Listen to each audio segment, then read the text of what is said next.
الله مې د قسمي د ځان دپاره د مغفرت دپاره دغه د علماو د طلباو خدمت او دغه د جماعت خدمت دا یو اعزاز ګڼم او فخر یې ګڼم.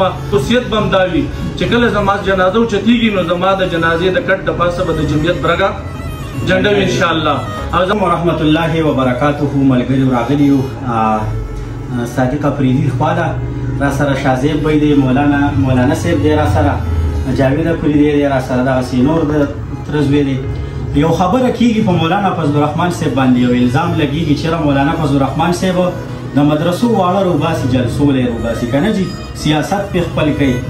نو دا چې کومه ډله ناسته ده نو دا کتې شي، دغه یو کتې شي، پوه شولې. ما ته خپله دې شکل ته وګورئ، پوه شولې، داسې دغه یو ګورئ، صدیق به یو ګورئ.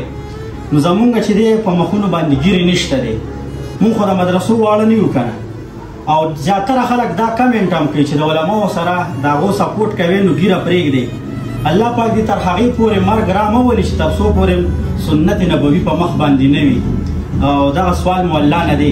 خو بار کې په یوه خبره به ته د دې ګیرې متعلق وکړم چې غازي المدین صاحب تاریخ لږ وګورئ چې کوم قادیاني کوم ګستاخ هغه جهنم واصل کړی او بیا قاضي اعظم چې دی نو وکالت ته ودرېدلی نو هغه ګیره نه وه او د نبي علیه السلام په ناموس باندې خپل ځان چې دی تختدار ته خېجولی دی نو په دار شوی و پرې.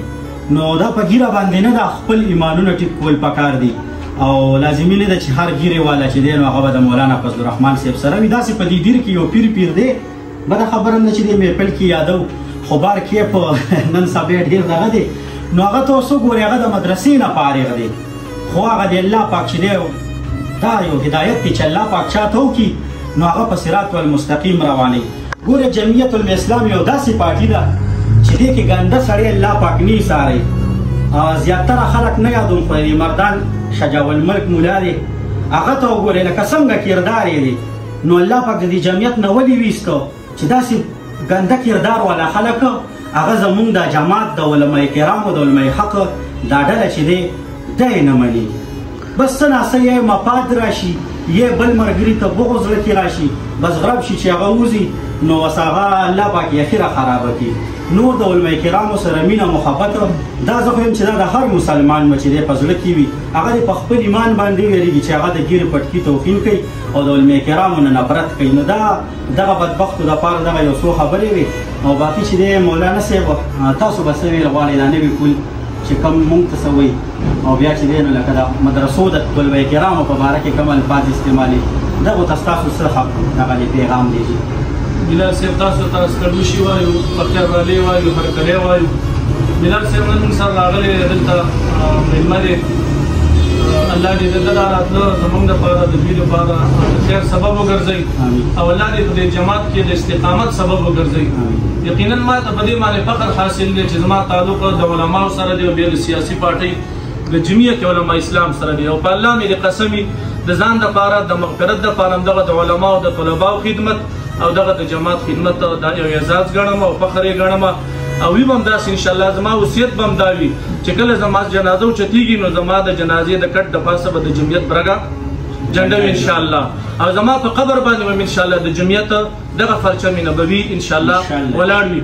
زمونږ د اکابرو دغه طریقه کار اوس د باجوړ کې شهدا شوي تاسو که د هغوی چې کوم د هغوی په قبرونو باندې جمعیت جنډې هغه ولاړې وي چې په تابوتونو کې باقاعده مسکراحت خندا سره ماشاءالله ماشاءالله. نو شهیدان مو ډېر لیدلي دي خو د باجوړ د شهدا دا یو غټه سانحه وه. نو ماشاءالله په مسکراحت سره په خندا الله پاک چې موږ ته پې فخر حاصل دی، هغوی ته هم پې فخر دی او موږ ته هم پې فخر دی. داسې نه یو لکه دغه کم چې ډبې نه خوړلې او راشي او د 9 مۍ د واقعې مذمت هم وکړي او سیاست ته هم خیر آباد ووایي. نو دا د علماء حق او علماء دیوبند چې کومه قافله د جمعیت علماء اسلام دا صرف د مدرسې د طالب نه ده، دا چې دی دا عوامي پارټي ده، مذهبي پارټي ده، خو عوام پکې ښه ډېر شته دی الحمدلله. هغه وخت تللی دی چې خلکو به ویل چېرې دا د مولیانو پارټي ده. نه به نه، دلته کې چې دی موږ سره صرف یو مولانا صاحب ناست دی، باقي مونږ ټول چې دی نو ستاسو نه بدتر یو چې کوم خلک د الزام لګوي. نو کوشش وکئ چې تاسو په صراط المستقیم باندې روان شو. زمونږ د سره انشاءالله برپور کوشش جاری دی، یو قدم به هم دننه راوسته کېږي. بلال صاحب تاسو ته به د خدماتو باندې خراج تحسین پیش کوو ماشاءالله. او انشاءالله هغه ورځ لري نه ده چې تاسو به مکمل په سنت انشاءالله برابر شي. الله به دا خدمات قبلوي او د قبلېدو علامه به ده چې انشاءالله الله به تاسو مکمل 100% د علماو په شانه په شکلونو باندې برابرئ. او دا هم یاد وساتئ یو قیمتي خبره، مدینې منورې ته یو ډله تللې وه عرینیینو ته وایي، هغوی بیا داسې څه هغه لویه واقعه ده خو هغوی هغه اوښانو والا مړه کړه هغه شپونکیانه.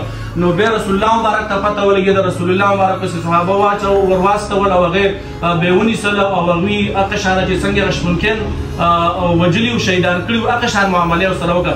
دې کتابونو لیکلي وو څه وجه ده چې عرینیین رانو مدینه منوره کې د هغې خېټې وپړسېدې او زیړ پړ شو.